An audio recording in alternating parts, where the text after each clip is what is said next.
welcome back, everybody. We have our guest speaker, Aaron Liang, with us today. Aaron is a forensics analyst with a lot of many years' experience. How long have you been in the field now? Total about 7 years. Yeah, fantastic stuff. So Aaron and I go back, I think, 11 years now. Aaron was a martial arts student of mine, and it's always great to see a student surpass the teacher. Aaron is doing all kinds of stuff. You owned a gym for a while and is really doing great. But on top of that, when I teach computer security, I often mix in martial arts. Well, when I teach martial arts, I mix in computer security, and Aaron got interested and ran with that ball and just been doing great. It's awesome to see. And I have speakers sometimes, and Aaron stepped up and offered to speak with us today about some very important things for us in our tests. So some people get beat up quite a bit on forensics and incident management in general. Aaron's done this for a living. He's got more than his 10,000 hours, if you know anything about mastery and stuff like that. So very honored to have him here. One of the things I was just talking about before we started recording was a lot of times on IT tests, they make you think that the only way to get evidence is to take the hard drive out of a system, image the hard drive, and then send the image. And while that does happen, that's not the only case. There's all kinds of evidence that, depending on the type of case and the type of evidence, they don't often need the actual hard drive. So we were talking about how Aaron was able to get evidence just looking at the registry settings that somebody mounted a drive for some period, and it looked like these files were accessed. So, is that about right, Aaron? Would you say that you don't need to bring in hard drives, images and hard drives all the time? Yeah, well, hard drive is always, is usually a gold mine, but especially with a lot of encryption nowadays, it's making data less accessible. And, if you have a Mac, there's not a whole lot we can analyze as far as, P-lists and log files from the Mac. But like Windows, we still get a lot of, most corporations nowadays, they use Windows devices. So we still get a good amount of what we call departed employee triaging. So anytime an employee leaves the company, they'll contract us to image and analyze the device for any like evidence of mass data deletion, files access which they shouldn't have, files on their system that shouldn't have been there. And of course, USB devices and other things like accessing cloud storage. Yeah, that was something I was going to bring up. You've done quite a bit from, and I have here, from mobile devices to cloud. That you do acquisitions on phones, you do acquisitions from cloud technology. So you're obviously not going to say Microsoft Azure and taking a hard drive. Mm-hmm. Yeah. Cool. All right. Well, let me kill my camera. Let's make sure you know how to take over the presentation. You have some slides there ready for yourself? Yes. And let me give you the ability to make host. So now you are the host, and you should be able to share your desktop. Okay, let's take a look.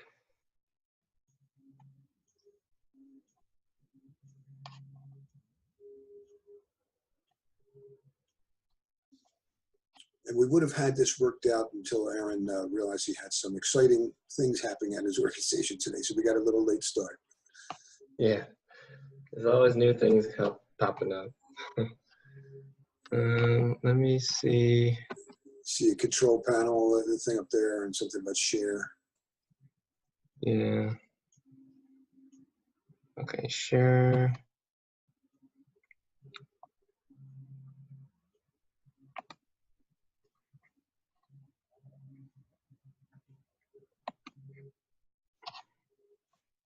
It's around there somewhere. Okay, I think this should work. There we go. Perfect. All right. So this currently with Discover Ready, and this is basically our presentation for any type of forensic services that we offer. So working in litigation or working in e-discovery field, we deal a lot with litigations primarily. and very, very rarely criminal cases unless we're working for the defense. So usually when the collection starts, we want to get a scope to see what we're going to collect and what we're going to analyze in the end. And it always comes with early case planning. We have to interview with the custodians to see what kind of data they have, where the data is sourced from, how to access that data. We try to get more specifics so that we have a more targeted approach and a more, I guess, a more effective approach to collecting and analyzing the data. We also offer remote collections. So a lot of vendors nowadays offer remote collections, automated and assisted. So those are the things we look for with early case planning. Execution, coordinating the collection efforts, whether it's on site or remote. And then we try to use, usually the industry standard or the best programs that we can use to make, collect everything and making sure that nothing is missed. It's kind of one of those things is you don't want to leave any stone unturned, especially when it leads to court, because once the court orders a subpoena to collect, to submit all documents. So that's where we come in. We have to make sure we collect all documents, whether whether the custodian likes it or not. They're under a subpoena to do it. So that's where we have to come in and make sure we collect everything. And then as far as expert services, we offer testimony support. So if the defense or the plaintiff, or the prosecution, usually sometimes they question steps of collections or analysis. So that's where we would kind of testify to prove our processes and our steps of service in order to preserve data and making sure that everything is collected forensically sound. We also I think that's about it for forensic services. Let's go to the next slide.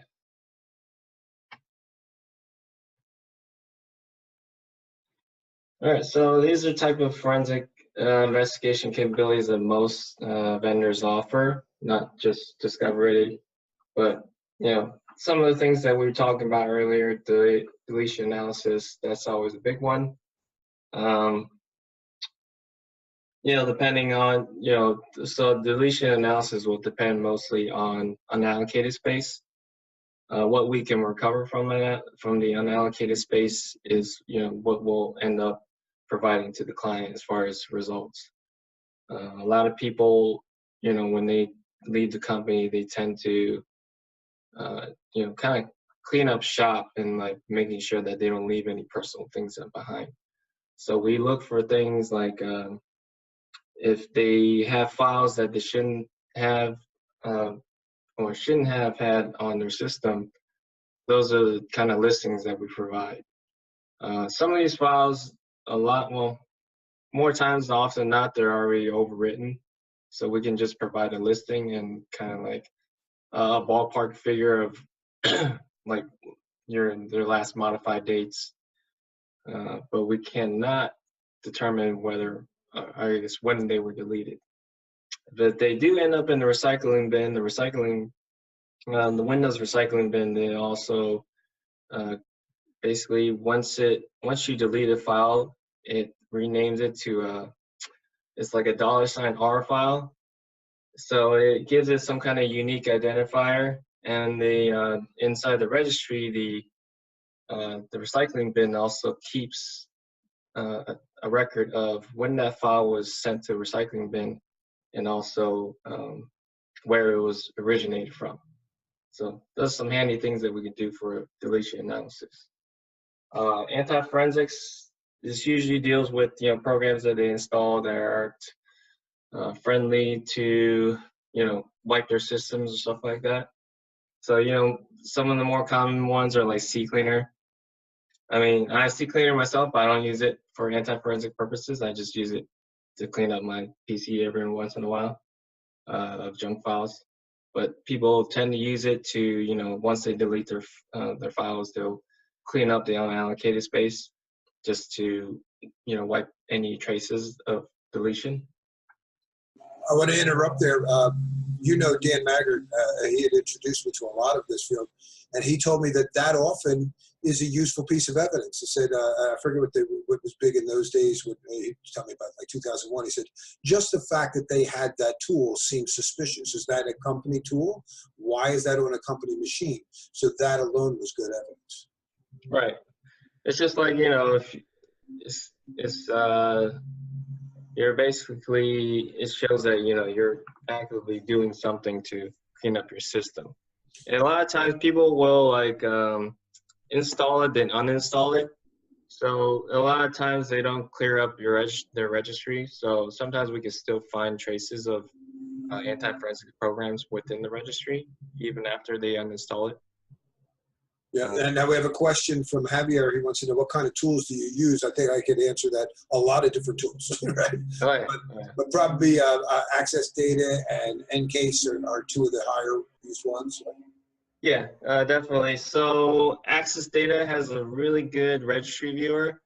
You can load up, system, the user.dat file. You can any type of, basically all the common registry hives you can load up within registry viewer for access data.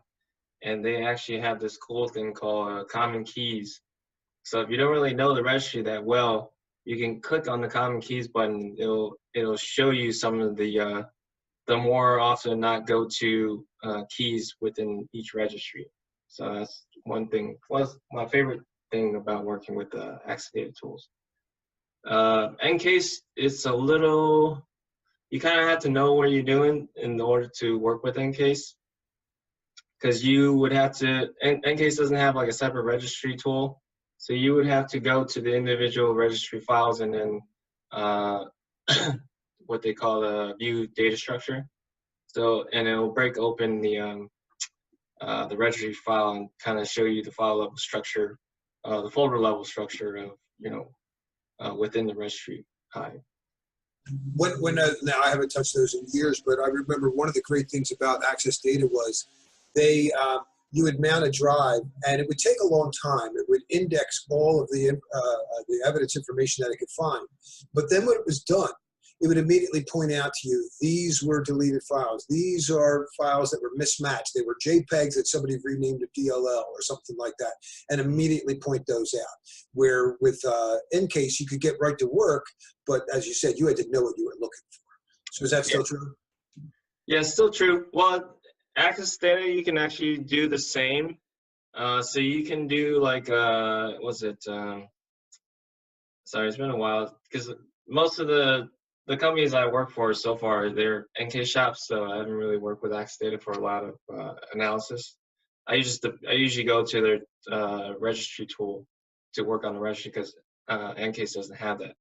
So with forensics, you kind of just have to use the best tools you can get, or the most accessible tools to kind of like help you with your analysis and move it forward. So with access data, the cool thing is like the benefits to that is like it does DT index searching and also live searching. So once you process the whole case, as soon as you go to the DT index searching, you can start typing like the word ant. And as soon as you start typing A, even if you type the letter A, it'll pull up a whole string of results, with the letter A. And then as you keep typing, it'll pull up, those results will thin out. And you can see what that word ant hits on within the forensic image. Nice. And, you can also do live searching, which is pretty cool. So so if you want want to do, say like, you know, if you want to say the word ant within 5 words of hive, you can also do that, things like that. So the searching function in FTK is, you know, superb compared to Ncase. Ncase you could do live searching, but that's about it. You know, Got another question here. Are you allowed to use free tools built into DEFT or like Kali Linux? So can you use your own tools, or do they have to be company blessed? I guess it's. Well, we tend to use tools that, you know, well, yeah, we usually troubleshoot with tools and see how they pull up results and test those against what we used before. So if we find a better tool and we present it sales to upper management, to the director or something like that, they'll prove it, and you know, we'll make that like a standard. And I think we have a good amount of our tools that are free. So Javier, rather than Kali Linux, a lot of forensics guys I've worked with, I don't know if you've ever seen it, Aaron, is Helix. It's similar to Kali in that it's a bootable Linux distro, but it has built into it a lot of forensics tools, but they're all freeware stuff, the Corners Toolkit, stuff like that. But that's been pretty popular with a lot of my cops, you know. So what I showed them earlier that you had turned me on to a bootable thing was Macquisition. oh yeah. Macquisition is really handy as far as acquiring Mac images. I don't think there's any other tool out there that can detect file vault and APFS. APFS, that's a pain. So Apple was, I think within the past year and a half, came out with a new file encryption system, Apple file system. So that's APFS. Every individual file is encrypted within the Mac OS. So in order to acquire that appropriately, you would have to have administrative access or password to that Mac machine. And then once you boot up into the Macquisition program, so it's USB, you plug it in, and then you can boot up into the USB and to the Macquisition program. And then what it does, it'll detect file vault and APFS, whether you have one or the other or both sometimes, and it'll, you know, point you in the right direction to, I guess, acquire it appropriately, so that way you can decrypt it and analyze the data after. Because normally, if you just have a regular boot up, like a bootable program like Paladin, or I think Paladin is a pretty old one. It's still a classic nowadays, and some people still use it. It's only handy for like decrypted systems, but a lot of boot up programs do not detect APFS or file vault. But Macquisition is definitely the top one I would recommend for any Apple devices, or sorry, Apple computers. Yeah, we kind of got you sidetracked through your presentation here, so I'm sorry. Be sensitive to time and make sure you have time to go through some demos here. Oh yeah. So okay, I'll just finish up with forensic investigation capabilities. So internet history reporting is a big one. They always want to know where their former employees are looking, and how they're searching, whether they're looking in their webmail for emails to send to future bosses. Like a lot of people, they'll send emails to their future employer on their company machines, which I don't know why people do that, but we'll find history of like things like that. USB usage history timelines, that's always like #1 on anybody's list, because they want to know what kind of devices they plugged in and whether they copied anything to them. Of course, there's nothing that traces or tracks files being copied from one device to another, but the closest thing we can come to that is whether they access files from a USB device, which be common among link files and jump list entries. Jump list entries, all registry. Link files, you'll find those around your computer here and there. Let's see. Webmail and browser history. Sometimes we'll find snippets of, Gmail or Yahoo Mail history or any kind of webmail history. So Gmail being most popular. So it'll bring up, we'll bring that up from the internet history, and sometimes we'll find subject, sender, recipient. So snippets, so it's here and there, whether the computer stores it, but you definitely don't have like the whole email itself. You won't find attachments or full subjects. Full message bodies. File usage analysis. So that will come into play with a lot of registry. So that comes in with like the jump list. It'll tell you when the files were last accessed or when they were last modified. Registry, what was it? The MRU list. So most recently used, of course, that's tracked through your registry in Windows land. Unfortunately, they don't have a lot of this stuff in Macworld, so a lot of times you're just looking at dates and files themselves. But MRU tracks, I guess, your most recently used files, and also has some additional information, especially for, any type of Microsoft files. So Word docs, Excels, even your PSD, it'll give you individual dates and times for when those are accessed. Computer activity overall, I mean, that's just like, I guess that's the general summary of everything. And cloud activity, that usually comes with the internet history reporting, because that's basically all in one the same. Because if they're they're accessing the cloud, they're using it through the browser. So we'll find that all together. Let's see. All right, so types of data collections that we usually perform: mobile text chat, SMS, MMS. So mobile includes all of that, like text message history, and also call history, and unfortunately not emails, because emails, believe it or not, are not actually stored on your phone. So every time you access like your email app through your phone, you get like a you'll see the subject and who sent it, things like that, but it's not actually saved on your phone. So those are only access if you have data. So we can't actually pull that if we do a forensic image. Let's see, things like Microsoft file servers, SharePoint, Domino servers.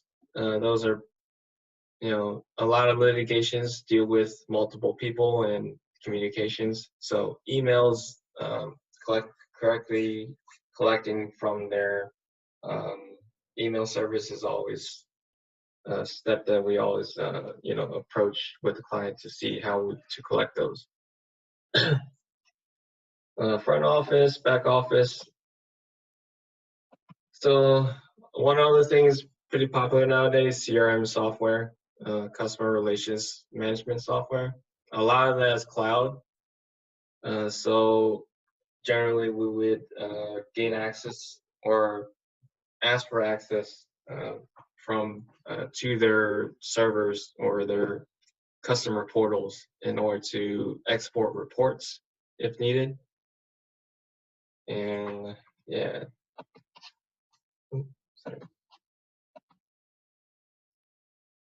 Social media, that's another big one. One of the bigger industry standard tools for social media collecting is X1. So X1 does can access Facebook, Instagram, Twitter, as well as LinkedIn. So if we don't have, depending on the scope of the case, if we don't have provided credentials to their social media site, we will use X1 on the back end to basically collect what we can at a public view. So if your profile is public, that means it's viewable to anyone. So that means we can collect everything. If your profile is, somewhat private, we can collect, whatever we can see. But if it's private, then kind of out of luck there, unless unless the user is cooperative, then we'll gain access to their account and collect it that way. Let's see. Things like Dropbox and Google Drive, so like cloud storage type of sites, we would not be able to obtain access to those unless we have cooperation from the user itself. Because if we go to Dropbox and Google, be like, we need to collect data from this person, and they have an account with you, they'll be like, oh, okay, well, there's nothing we can help you with. And they'd rather stay out of it. So let's see. All right, yeah, and that's pretty much it for data collections overall. Let me go into a little bit about cell phone collections. So this gaining a lot of popularity is forensic investigations for cell phones. So kind of like the steps that we take, we identify, see through interviews, kind of like what we went through a few minutes ago, kind of identify the source, the custodian, where the data is sourced, collect it in a forensic sound manner, remotely or on site. Remotely, currently there's only options available for remote collections of iPhones. So depending on what version of iPhone you have, if you have version 12, we can do it remotely, but we would have to send you a hard drive, because in version 12, they kind of tweak a couple things, which makes it unavailable to collect remotely. And doing it remotely would essentially collect it through your iCloud account. We'll go over that in a little bit. A slide for that. Present, a lot of times people have sensitive data, personal data, of course, on their cell phones. People, tend to mix their work and personal cell phones into one, or they just have one phone, which is,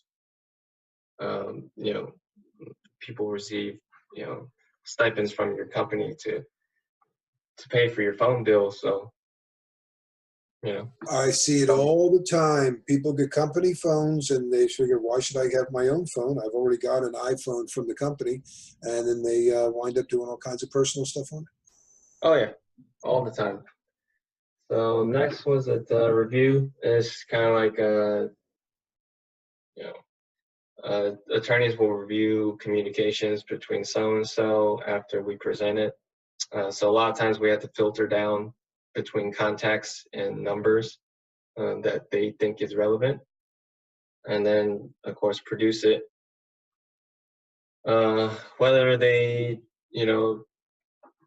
usually producing is when that gets to the court stage. Once they go into court, they want to produce these documents for the opposing counsel to review, and also the judge. So let's go into how we collect. So basically, it's pretty simple how we collect in person. We have the phone, have a wire or a cord, and we collect. I'll show you the program in a little bit, but I'll show you real quick.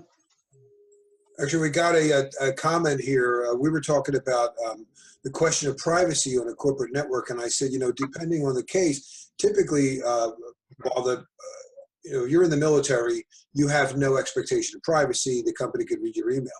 But in a corporate environment, in the private sector, often even the company is not allowed to look at your email because it may contain, say, HIPAA data. So they often have to get a warrant to be able to look at their own email. Are you running into that with things like with cell phones? Not exactly. I mean, usually we are working on the side. We're always not really siding with anyone because we're always a third-party contractor.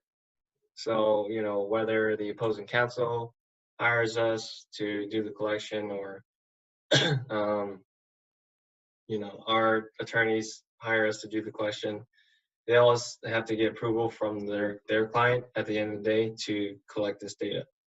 And usually being in a corporate environment, so it's kind of like, you know, you got to do it or it's like, you know, you might lose your job type of deal. So they usually say yes. 9 times out of 10, they say yes. Interesting. So they may actually have the right to protect it, but afraid that, yeah, you're legally within your right, but you don't work here anymore. Yeah, exactly. And we'll come up with some other reason to fire you because you parked in the handicap. Yeah, plotting. So Cellbrite is a pretty industry standard tool. They, if you ever go to like Apple or like any kind of cell phone store, AT&T, T-Mobile, they started in phone data transfers. So like if you have text messages on your own phone, you want to transfer to your new phone, they have the devices to do so, made from Cellbrite. But that's like their commercial tool.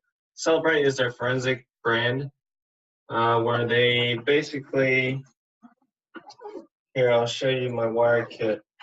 So I have this wire kit full of different cell phone wire plugs. So basically any cell phone that's ever made, I have a plug for. You see, I'm trying to bring it up to the camera. Nextel USB. Nice. Samsung. Of course, you gotta have the USB micro. It's very common among Android phones. Now, finally, that most people have standardized on one of 2 types of USB. But I can remember when they were all proprietary, and even one Samsung phone to the next had a different connector, and it really annoyed the heck out of me. I was like, really? Are you telling me it's a different 5 volts that go in there? Or did they just want to spend more money? Yeah. Yeah, luckily, Cellbrite, you know, they make sure that we're well equipped for the job. And so they also have these bootable tips. So these special tips, and it can actually activate your Android phone into bootable mode, download mode, so we can actually obtain a physical image of your phone. So You mean when it's powered off, you're not signed in, but this would boot from it and actually see the storage on the phone? Yep. Oh, that's killer. That's killer. Yeah. A lot of tips for different types of phones. And what's it called? It also comes with a memory card reader. Alhaji asks, can you get Cellbrite for your personal use? Do they sell to the end user? Yes, but it will cost you about 10 grand. I think this is the same price for everyone. I don't think they do any like personal pricing or anything like that. I just know that it's 10,000. Yeah. Whether you get the touch or the 4PC. So this is the 4PC kit. They send you a dongle and these wires. Touch kit, you get a touch screen little like computers, like a mini computers, like a handheld, probably about this big. And that still costs about 10 grand. I think they're the same price. It's really the program that costs a lot of money. Okay. So, cloud forensics. So, basically, this is how we perform. Elcomsoft makes a iPhone. The program's called Phone Breaker, and what it does, it collects iOS devices remotely through iCloud. So as long as you have an iOS device and an iCloud account, which I think you have to sign into an iCloud account in order to really use your phone. So this is how we normally collect. We would, most Apple with the iCloud accounts are two-step, require two-step verification. So we would, have the user on the phone, and then while we're accessing their account, just so that we can get that code right away. And then once we have access, this is basically what it looks like. So it'll show you when the backup was last uploaded, show you what kind of device it is and what iOS is currently using.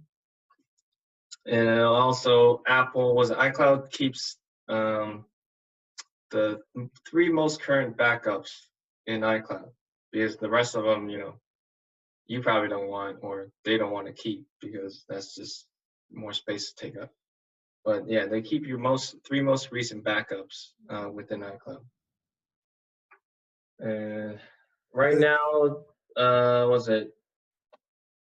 as far as I know, Elcomsoft is the only provider that does it so far, as far as cloud collections, and they only offer Apple and Microsoft devices. Andrew asks, you do any covert cloning? Covert? So has your company ever hired to maybe investigate an employee that doesn't know they're under investigation, type kind of thing?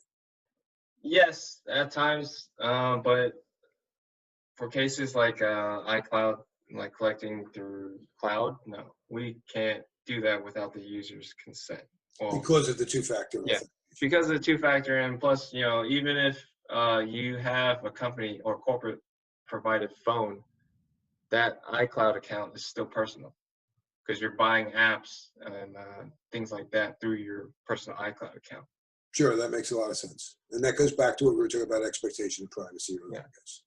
Unless the company has like a specific iCloud account that they want you to use, then otherwise, I mean, it is what it is. All right, and after collecting, traditional phones, you have call logs, contacts, calendars, and notes. It's pretty common among even like the basic phones. Some of them we can't even collect because they're so old. Like a lot of flip phones, they don't actually have storage that we can actively pull from. So in those type of cases, we take pictures, old school, take pictures of the phone. So we'll scroll down, take a picture of the text message, scroll down, next text message, things like that. SMS, MMS, and chats. So chats includes anything like iMessage, WeChat, Slack, any of those like third-party messaging apps. We can pull messaging for that as well. I don't know how many people here know what WeChat is. So that's a China's version of Facebook. Are you on WeChat? Me, yeah. I've got to get you hooked up. Did you know that Lawrence moved to Beijing? He and his girlfriend are teaching English. He's been there now. He's on his 3rd month, and he's loving it. He's found some guys to play basketball with. He's absolutely loving it. He's teaching English, and he's taking some classes out there. And that's how I communicate with him, over WeChat. Yeah. Yeah, WeChat, it's international, so you can take it anywhere. Well, same with like iMessage too. If you have an iPhone and you're talking to another user with an iPhone, it's essentially it's through data, so it's not going through your regular phone transfer. So as long as you have Wi-Fi, you can talk to anyone through chat, a chat app. And of course, we can always grab pictures, any type of files, voicemail, if it's stored on the phone. The only thing is that iPhones are commonly, the voicemails are commonly stored within the phone.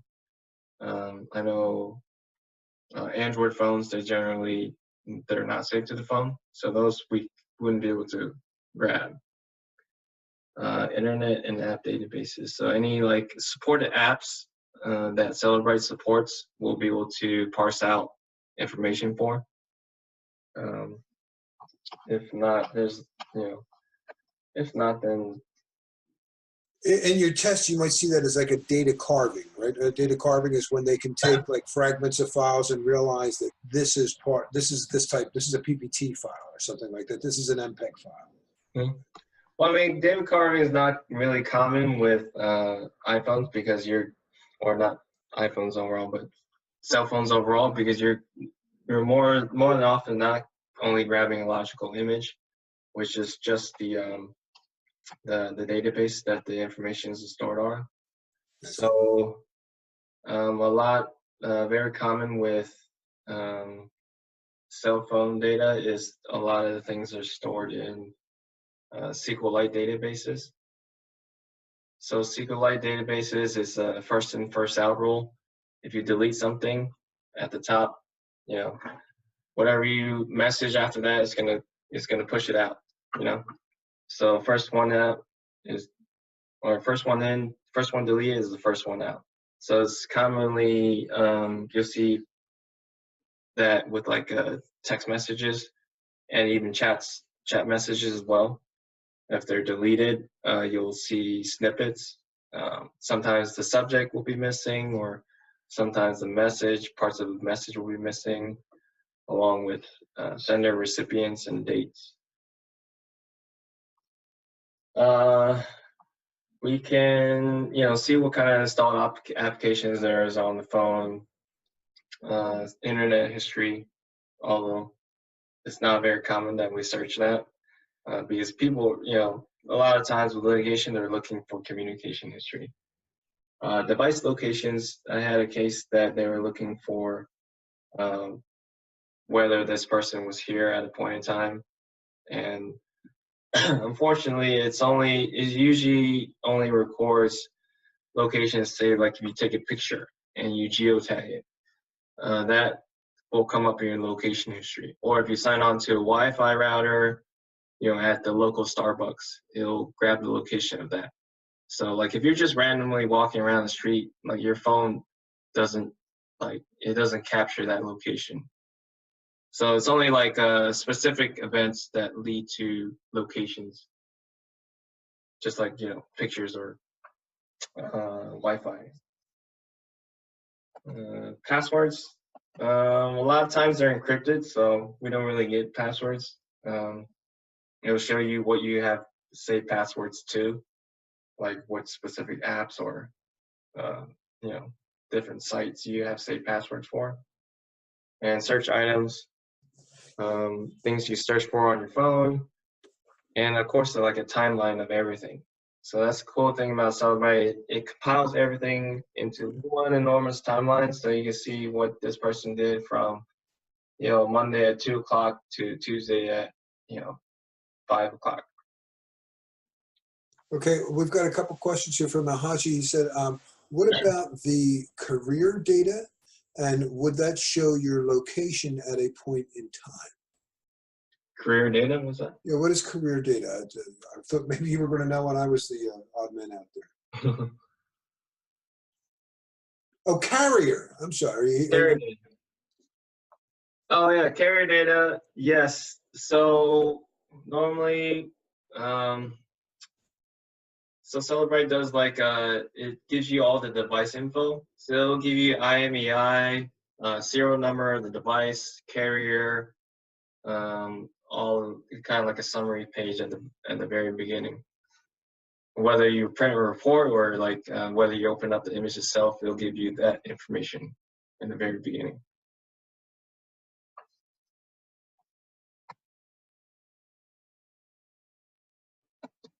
Trying to go to the last slide, it's not going. There we go.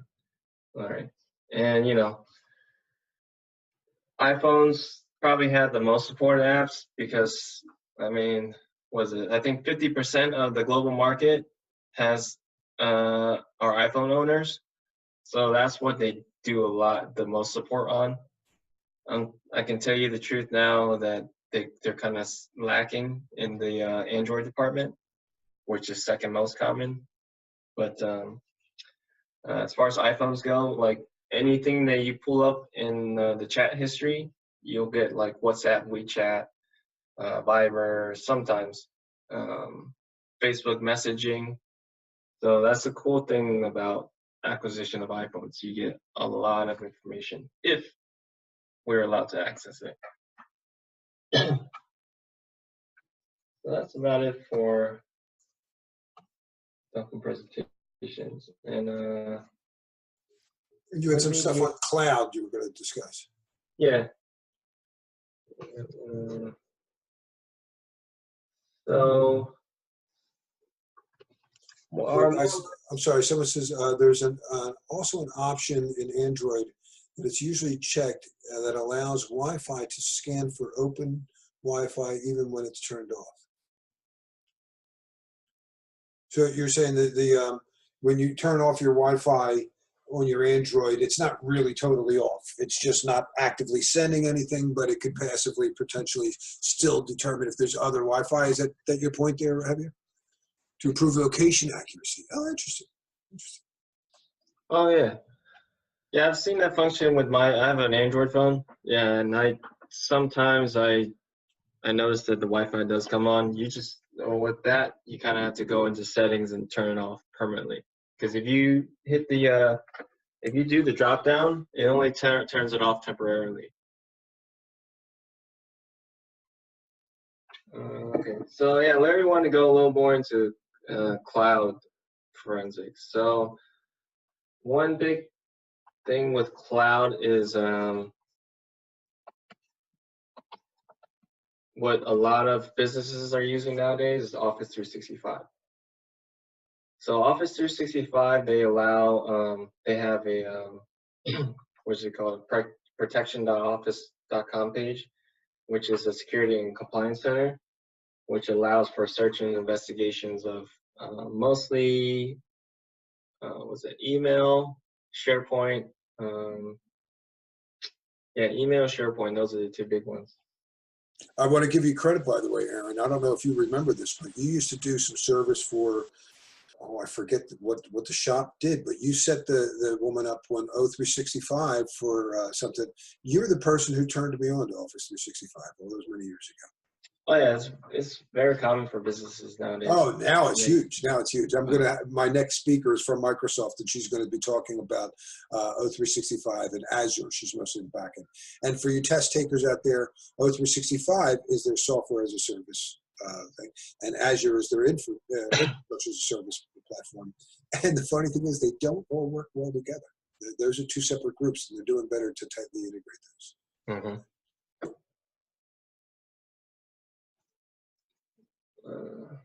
So it's basically when we start a collection, we go into search and investigation and go over to the e-discovery.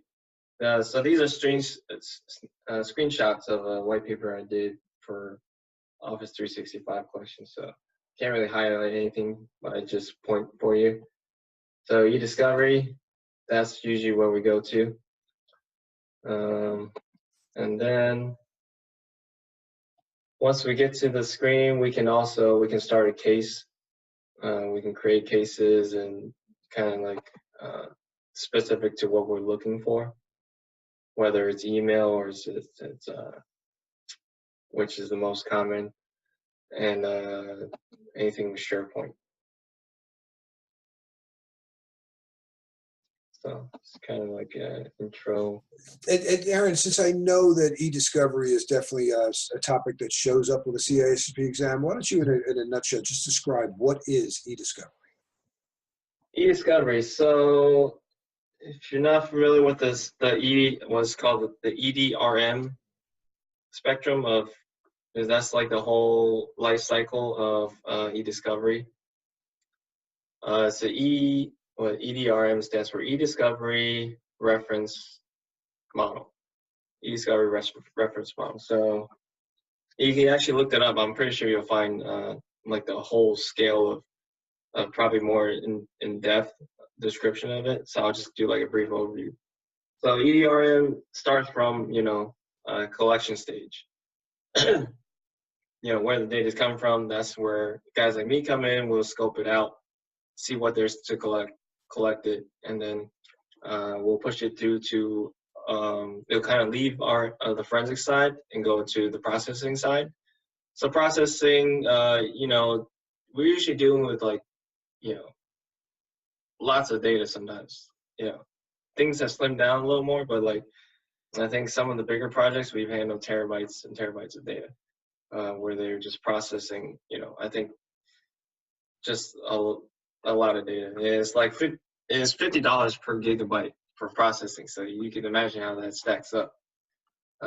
So once it leaves our hands, it goes into the processing stage where they'll date filter, and they'll start with date filtering, and then from there they'll slim down the data a lot, and then they also call the data for file extensions and known hashes. So known hashes of they'll bad hashes. We get that from NIST. NIST, National Institution for Standards and Technology.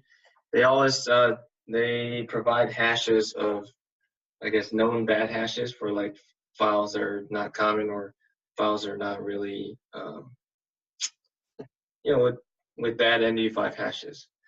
So that kind of known viruses and known malware will have a specific hash value, and you put in the hash value, and that database can index it and tell you what it is. Yep, exactly. So it really filters down the data a lot from like, from a terabyte to like, 500 gigs, something like that. So once it pushes all through, it'll go to a review stage, document review. So that's where they contract document review attorneys. I guess guys who have law degrees and are approved by the bar in their local state, but don't actually practice law actively. They'll come in, they'll contract them to review like, thousands and thousands of documents. So just imagine like you sitting there reviewing documents all day. So that's what these guys do. And then anything that's relevant to the case that can help, they'll push those documents through and they'll produce it. So producing is like when they say if you have a PDF file that's not it's not text searchable, they'll OCR the files, the PDF files, so that and they'll output a text file that goes with it, all the text that's within the PDF. And a lot of things, same thing with like picture files as well. If they have any text in them, they'll recognize that. So once after it's reviewed, it's produced, and then once it's produced, after they have their final set of documents, that's when they take it to court. And that's when the attorneys, whatever they see fit to help them win their case, that's the documents that they've used and present to the court. So it kind of ends there. Great. I ate into some of your time there, so we've got about 7 minutes left. Oh, okay. Yeah, so 365, searching, it has quite a pretty robust search capabilities. You can search by all locations on hold. If someone's put on litigation hold, say like the company's under investigation and certain people are involved, you can, whoever those users are, litigation hold is usually done by the company themselves, so we won't do that.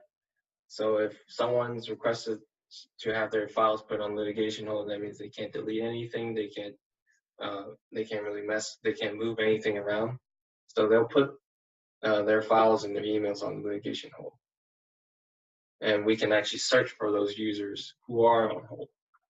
And then specific locations, I'll go into that on the next screen. So here's the locations that we can look for within Office 365. Yeah, Exchange email, you can look for specific users, groups, or even teams, which is a cool part. Skype for Business, I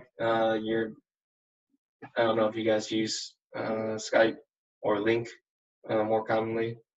We can also access those if the user is using them. Some of the things we don't commonly work with is Teams messages, to-dos, and analytics. No one really looks into those as far as, litigation goes. SharePoint sites. So SharePoint sites, of course, you save a lot of data to your personal or your group SharePoint sites. So as long as we have the exact URL or something close to the URL, we can access those sites through O365 and OneDrive accounts. So we did that. I did one of those a few months ago, where I had to collect about 10 different users on OneDrive accounts. So this is also stored in SharePoint. So the cool part is SharePoint holds all of your OneDrive, Office 365 group sites and team sites. That's all in SharePoint. That's all accessible through SharePoint. And of course, Exchange public folders. Last of all. So when searching through for specific users, you can search by last name or first name. It'll pull them up. Results down shown below. You can check mark them, and then you can search for those specific users. So in this particular case, it's Exchange email. In SharePoint sites, a lot of times, we don't know their local SharePoint sites, so we'd have to get those provided by the admin on their side, usually their IT admin. So that's the only time we can really collect from SharePoint sites.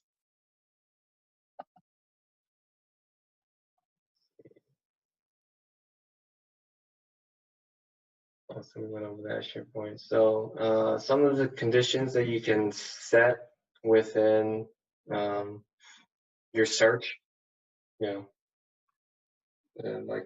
shown here, you can search for. So you see on the right, there's a difference between emails and documents. So these are the type of searches you can run against documents. So anything in SharePoint and everything from 2 and up for emails. So those are the type of things you can search for within the Exchange environment, the Office 365 Exchange environment. And then after we search, after we queue up all the searches, we can run an export of everything and eventually download it. So we normally try to collect all items, even unrecognized or encrypted, just so that we don't miss anything. Javier has a question. In court, do they try to discredit tools like freeware versus company developed, which is more reliable? And I think I could answer that. To a degree, they may, and that's why you use tools like Encase or well-respected tools, because then they can't get a expert testimony guy to say that you can't trust those tools. So you're going to find that you can trust them, that they are well-respected, right? Mm-hmm. Exactly. So you do want to use respected tools for that reason. Andrew, what trade journals do you find most helpful? Well, I guess the big players, like Encase or FTK. No, he's actually trade journals. Do you read any trade journals, or do you get everything pretty much from work and from the? Oh, okay. No trade journals. It's mostly, the forensic community is kind of small, so a lot of people in the forensic field have worked with each other or continue to work with each other at some point in time. So we all pass around information to each other about great tools and things like that. So it's mostly word of mouth. Yeah, I can't say that I've done too many trade journals. The truth is, I get a lot of my stuff from people on LinkedIn and Facebook sharing. Hey, did you see this? And I go, wow, or even Google News. I'll admit to getting stuff from Google News. All right, it's 12:29, so we need to be closing up here. Do we have any more questions for Aaron? Any closing statements you'd like to make, Aaron? No, I think that's about everything that I had.